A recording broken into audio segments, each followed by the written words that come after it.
Sehubungan dengan itu, rapat Dewan Gubernur Bank Indonesia pada 20 dan 21 Januari 2026 memutuskan untuk mempertahankan BI rate sebesar 4,75%, suku bunga deposit facility tetap sebesar 3,75%, dan suku bunga lending facility tetap sebesar 5,50%. Keputusan ini konsisten dengan fokus kebijakan saat ini, yaitu pada upaya stabilisasi nilai tukar rupiah dari dampak meningkatnya ketidakpastian global, guna mendukung pencapaian sasaran inflasi 2026-2027 dan mendorong pertumbuhan ekonomi. Kedepan, Bank Indonesia akan terus memperkuat efektivitas transmisi pelonggaran kebijakan moneter dan kebijakan makrobudensial yang telah ditempuh selama ini dan tetap mencermati ruang penurunan suku bunga BI rate lebih lanjut dengan perkiraan inflasi 2026-27 yang terkendali dalam sasaran 2,5 plus minus 1%, serta turut mendorong pertumbuhan ekonomi yang lebih tinggi.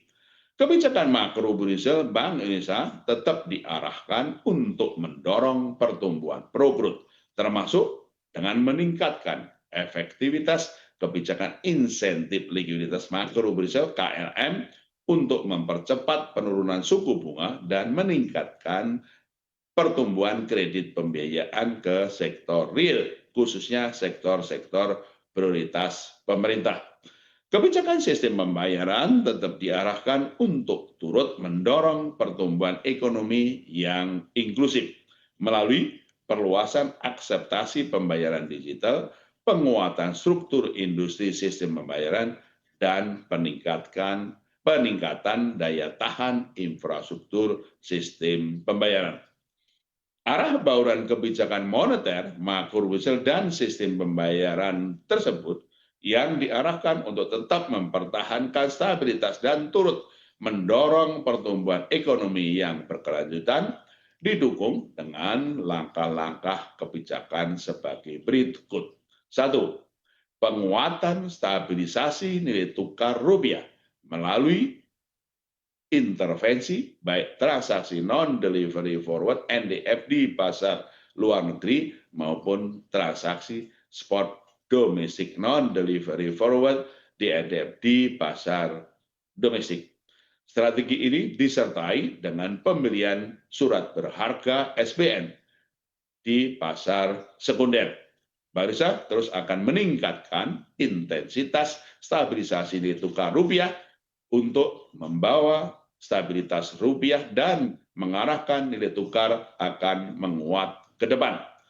Kedua, penguatan strategi operasi moneter pro market untuk mendukung stabilisasi nilai tukar rupiah serta memperkuat efektivitas transmisi kebijakan moneter dalam menjaga stabilitas dan mendorong pertumbuhan ekonomi dengan mengelola struktur suku bunga instrumen moneter, mengoptimalkan penerbitan sekuritas rupiah Bank Indonesia SRBI, dan memperkuat peningkatan daya tarik imbal hasil SBN melalui transaksi di pasar sekunder secara terukur. 3. Penguatan efektivitas pelonggaran kebijakan makrobudensial dalam mendorong kredit pembiayaan dan penurunan suku bunga perbankan.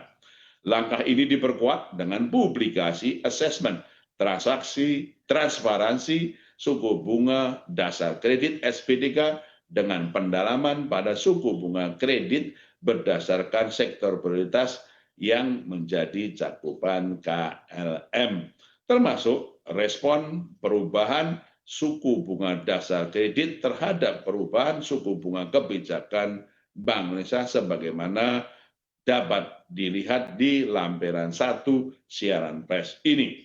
Keempat, penguatan strategi akseptasi digital melalui persiapan implementasi KRIS antar negara Indonesia dengan Tiongkok dan KRIS antar negara Indonesia dan Korea Selatan sekitar triwulan 1 2026 ini.